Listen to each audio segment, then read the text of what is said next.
¿Cómo están, hermanos? Una vez más nos encontramos con ustedes a través de nuestro humilde canal que dimos a llamar La Biblia Habla. Este canal solamente pretende, como lo decimos siempre, exaltar la palabra de Dios, que Él pueda hablarnos a través de ella a nuestro entendimiento y que podamos nosotros oír y poner en práctica lo que Él nos habla. Estamos contentos por la cantidad de suscriptores que tenemos, creemos que es un premio demasiado grande, pero no porque querramos, digamos, que este canal no lo hicimos para figurar, sino simplemente para ayudar a la tarea de la predicación de la verdad a todo el mundo. En Buenos Aires tenemos un sábado nublado, frío, a pesar de que estamos en primavera, pero a pesar de todo el Señor nos ha dado la oportunidad una vez más de reencontrarnos con ustedes.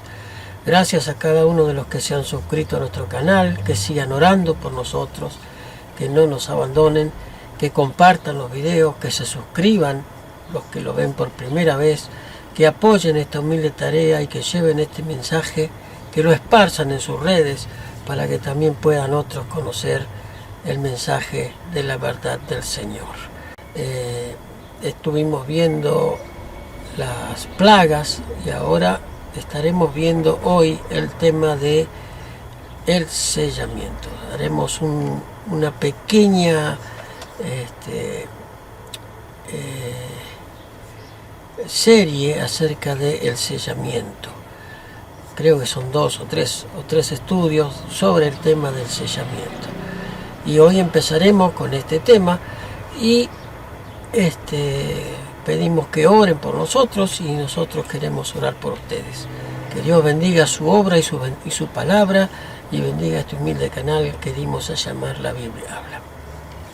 Bien, sin más, entonces vamos a postrarnos de rodillas y a buscar al Señor en oración para así ya entrar de lleno en el tema de este día.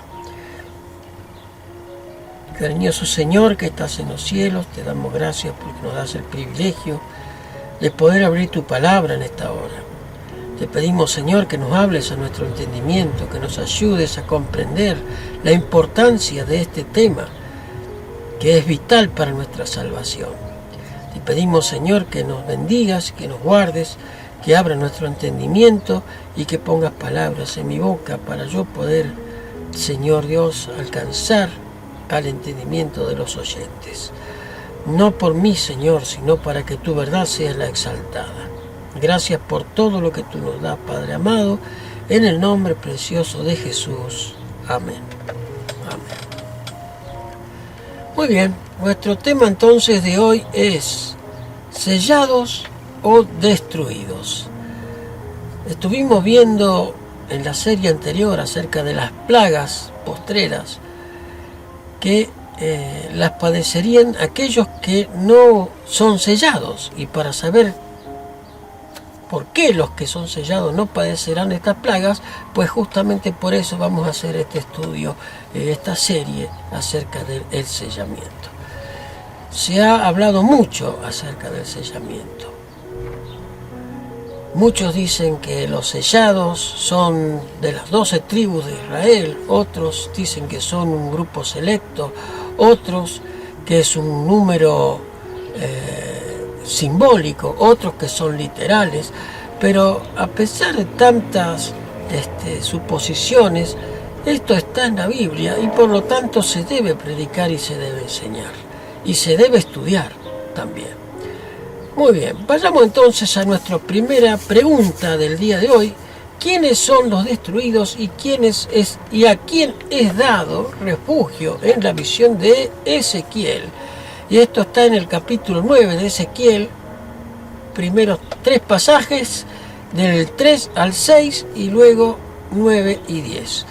Y del 3 al 6, en Ezequiel 9, dice la palabra de Dios de la siguiente manera. La gloria del Dios de Israel se elevó por encima del querubín donde había estado y se trasladó al umbral del templo.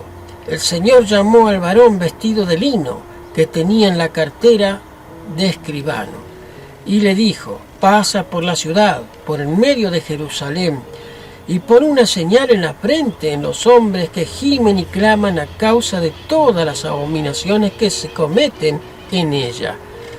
Versículo 5. Y a los otros oí que les dijo: pasad por la ciudad en pos de él, y matad sin lástima ni compasión. Matad a viejos, jóvenes, doncellas, niños, mujeres, hasta que no quede ninguno. Pero no toquéis a ninguno de los que tengan señal, y empezad de mi santuario. Y empezaron pues desde los ancianos que estaban ante el templo. Este es el versículo 6 y el versículo 9. El versículo 9 y 10. Lo leeremos ahora. Mas respondió: la maldad de Israel y de Judá es sobremanera grande. El país está lleno de crímenes y la ciudad llena de perversidad, porque han dicho: el Eterno abandonó el país y no ve. Versículo 10. Así no los miraré con lástima, ni los perdonaré. Volveré el camino de ellos sobre su cabeza. ¿Sobre quiénes será la masacre de estos tiempos finales? Sobre aquellos de quienes no tengan la señal de Dios, el sello de Dios. De acuerdo con el capítulo 9 de Ezequiel, el Señor llama a su ángel que tiene un tintero de escribano y que marque a los hijos de Dios que gimen y que claman por las abominaciones que se hacen en Jerusalén. Y Jerusalén representa al pueblo de Dios. Y tú me dices: pero hermano Alejandro, ¿hay abominaciones dentro del pueblo de Dios? Sí, terribles abominaciones hay. Si no, no estaría escrito esto. Si no, Dios no hubiera dejado esto registrado, si no hubiera terribles abominaciones dentro del pueblo de Dios. No de una iglesia o de una denominación, sino de todo lo que es el pueblo de Dios. No estamos hablando de denominaciones aquí. Sí, de aquellos que son pueblo de Dios, porque Israel representa al pueblo de Dios. Muy bien. Entonces, ¿quiénes son los destruidos? Aquellos que hacen la perversidad dentro del pueblo de Dios. Aquellos que dicen: el Señor no viene, se olvidó de nosotros. Y se entregan a los deleites y a las pasiones y a todos los vicios habidos y por haber. Sobre ellos será la destrucción, ¿verdad? Segunda pregunta. Como la obra de los ángeles protectores citados en Apocalipsis es similar a la del hombre con el tintero de escribano en la visión de Ezequiel, capítulo 7 de Apocalipsis, del 1 al 3. Vayamos entonces a Apocalipsis, capítulo 7, versículo del 1 al 3. Apocalipsis, capítulo 7, versículo del 1 al 3.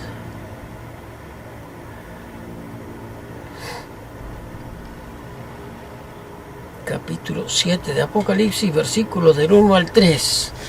El título dice: los 144.000 sellados.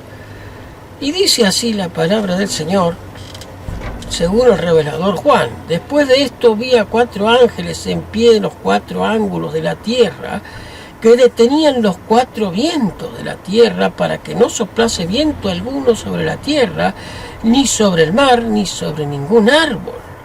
Entonces vi a los 4 ángeles, vi a otro ángel que subía del este y que tenía el sello del Dios vivo.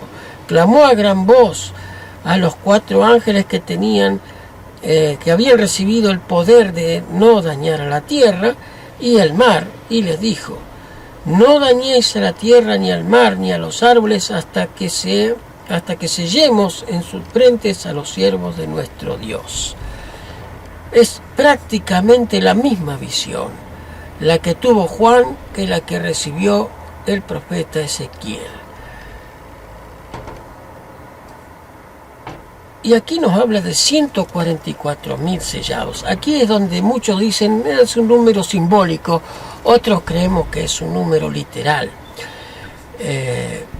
pero no vamos a entrar en detalle en esto. No es nuestro objetivo si es literal o simbólico ahora, en estos momentos. Lo que estamos tratando es el tema de sellados o destruidos. Tercera pregunta: ¿cómo la experiencia de los judíos en el tiempo de Esther ilustra la del pueblo de Dios en el final de los tiempos? Esther, capítulo 3, versículos 8 y 9. Vayamos al libro de Esther, Antiguo Testamento. Esther, capítulo 3, versículos 8 y 9. Dice así la palabra del Señor a través de Esther. Y Amán dijo al rey Asuero: hay un pueblo esparcido y disperso entre los pueblos por las provincias de tu reino, que se mantiene separado de tus leyes. Son diferentes de las de los pueblos y no observan las leyes del rey, y el rey no se beneficia con dejarlos. Versículo 9. Si place al rey, escriba que sean destruidos, y yo pasaré 10.000 talentos de plata y en manos de los que manejaban la hacienda para que sean atraídos a los tesoros del rey. Notemos, este muchacho Amán hablaba con el rey Asuero, diciéndole que en su pueblo, que en su nación, en provincias había un pueblo esparcido que no obedecían las leyes del rey. ¿No tiene algo de parecido con los espíritus inmundos a manera de ranas que iban a los reyes de la tierra para prepararlos para la batalla de aquel gran día del Dios Todopoderoso? ¿No tiene una similitud con eso esto? Pues este Amán, inducido sin lugar a dudas por el demonio, se le presenta al rey Asuero y le hace esta propuesta: que los extermine, dice, y no observan las leyes, y el rey no se beneficia con dejarlos. En el Nuevo Testamento, en el tiempo final, ya no es que se beneficien con dejarlos. El tema es que esta gente observa días diferentes, son todo lo contrario a los demás. Y hasta molestan porque no reciben las plagas. A estos hay que exterminar, que son los culpables de las plagas. Esto es lo que se dirá en boca de los 3 espíritus inmundos a manera de ranas que irán a los reyes de la tierra. Segundo texto de Esther, capítulo 9, versículos del 1 al 3, también nos habla con respecto a este tema. Esther, capítulo 9, versículos del 1 al 3, dice así lo siguiente: los judíos destruyen a sus enemigos. El día 13 del 12º mes, que es el mes de Adar, cuando se debía ejecutar la orden del rey, el mismo día en que los enemigos de los judíos esperaban enseñorearse de ellos, sucedió lo contrario. Los judíos se enseñorearon de sus enemigos. Los judíos se juntaron en sus ciudades, en todas las provincias del rey Asuero, y descargaron su mano sobre los que habían procurado su mal. Y nadie los pudo resistir, porque el temor de ellos había caído sobre todos los pueblos. Versículo 3. Todos los jefes de las provincias y los sátrapas y los gobernadores y oficiales del rey apoyaban a los judíos, porque el temor a Mardoqueo se había apoderado de ellos. Lo que parecía un triunfo de los enemigos del pueblo de Israel terminó siendo todo lo contrario, porque Dios estaba con los hijos de Israel. Pero los hijos de Israel debían estar como en oración y ayuno, acompañando a la reina Esther para presentarse primeramente ante el rey Asuero. Si no era invitada la reina Esther, podía hasta perder su vida si el rey desaprobaba su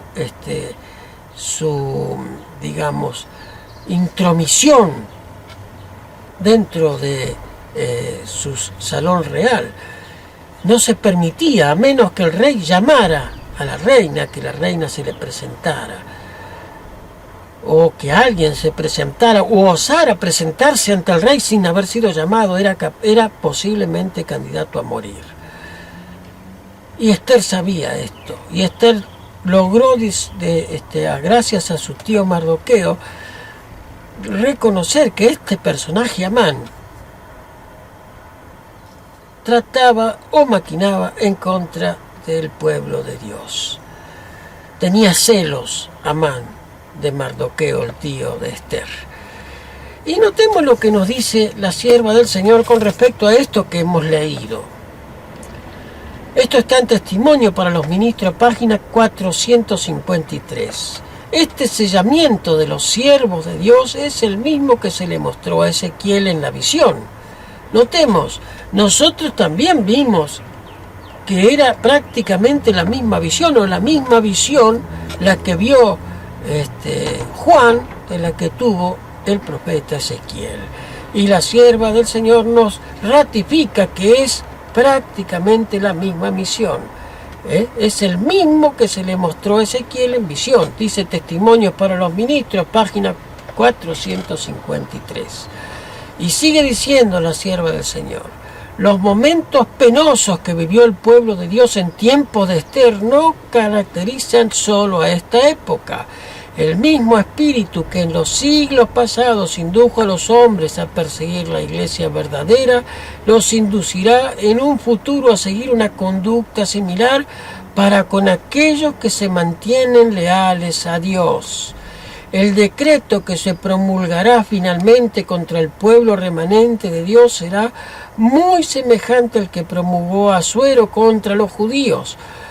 Hoy los enemigos de la verdadera iglesia ven el pequeño grupo que observa el mandamiento del sábado, un Mardoqueo a la puerta. La reverencia que el pueblo de Dios manifiesta hacia su ley es una expresión constante para aquellos que han desechado el temor de Dios y pisotean su santo sábado. Satanás despertará indignación contra la minoría que se niega a aceptar las costumbres y tradiciones populares. Hombres encumbrados y célebres se unirán con los inicuos, los viles, para concertarse contra el pueblo de Dios. Las riquezas, el genio y la educación se combinarán para cubrirlo de desprecio. Gobernantes, ministros y miembros de la iglesia llenos de su espíritu perseguidor, conspirarán contra ellos. Notemos, ministros y miembros de la iglesia llenos de un espíritu perseguidor, notemos esto, conspirarán contra ellos. De viva voz y por la pluma, mediante jactancias y amenazas y el ridículo, procurarán destruir la fe. Pero las calumnias y apelando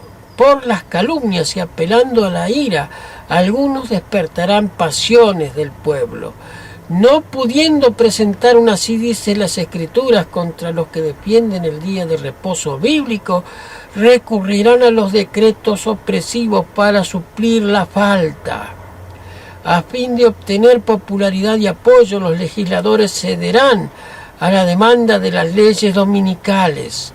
Pero los que temen a Dios no pueden aceptar una institución que viola un precepto del Decálogo. Este es el campo de batalla. Se peleará el último gran conflicto en la controversia entre la verdad y el error, y no se dejará en duda en cuanto al resultado. Hoy, como los días de Esther y Mardoqueo, el Señor vindicará su verdad y a su pueblo. Profetas y Reyes, páginas 444 y 445. Mi hermano, este es el final del estudio de hoy.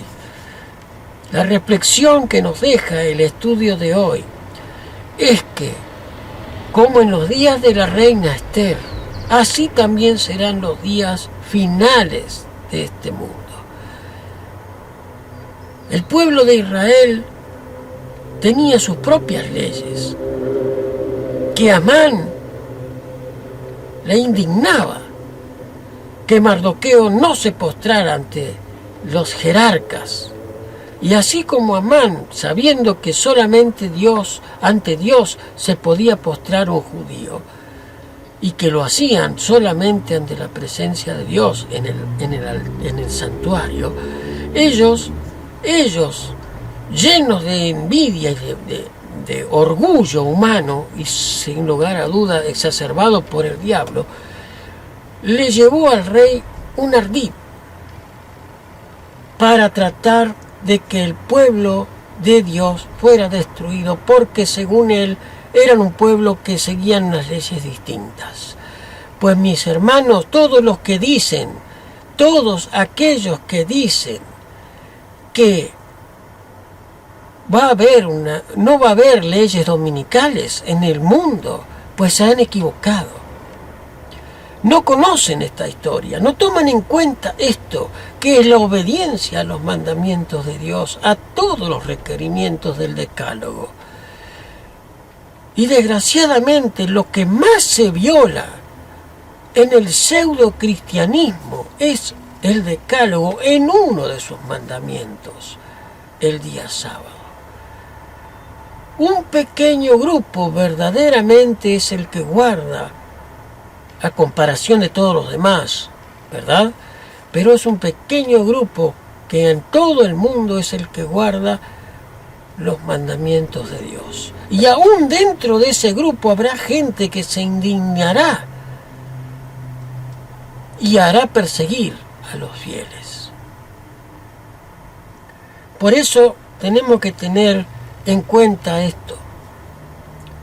La Biblia fue escrita con un propósito, con el propósito de apercibirnos y de ayudarnos a caminar por el camino de la verdad. Nosotros sabemos que los mandamientos de Dios son 10, y que de todos los mandamientos de Dios hay uno que es el que más se pisotea por todo el mundo, que se llama cristiano. Todos saben que no hay que robar, todos saben que no hay que matar, todos saben que no hay que mentir, todos saben que no hay que tener dioses ajenos delante de Dios. Pero del tema del sábado no se acuerdan. Entonces, mis hermanos, para cerrar este estudio, que el Señor nos ayude a mantenernos fieles en la obediencia a todos los mandamientos de Dios. Porque este es el sellamiento al pueblo de Dios. Sus mandamientos, su santa ley. No un solo mandamiento, mi hermano. No es solamente el sábado el sello de Dios, es toda la ley. ¿Quieres saberlo? En el próximo estudio te voy a mostrar con la palabra de Dios que es la ley el sello de Dios, no un solo día o un mandamiento. Bien, vamos a terminar aquí el estudio, vamos a postrarnos de rodillas y a buscar a Dios en oración. Cariñoso Señor que estás en los cielos, te agradecemos porque nos has abierto tu palabra. Nos has aclarado que como en los días de Esther, así también serán en los días finales de este mundo. Gracias porque nos has dejado esta revelación para que nosotros podamos atesorarla. Ayúdanos, Señor, a guardar tus mandamientos para preservarnos y ser sellados por el ángel con el tintero de escribano. En tus manos nos encomendamos, cariñoso Dios, por los méritos del Señor Jesús. Amén. Amén. Que Dios me los bendiga mucho y como decimos cada vez que terminamos un estudio, lámpara es a mis pies tu palabra y lumbrera a nuestro camino. Que el Señor me los bendiga, me los guarde hasta nuestro próximo encuentro y recuerden, vean los videos y luego compártanlos. Muchas bendiciones para cada uno de ustedes.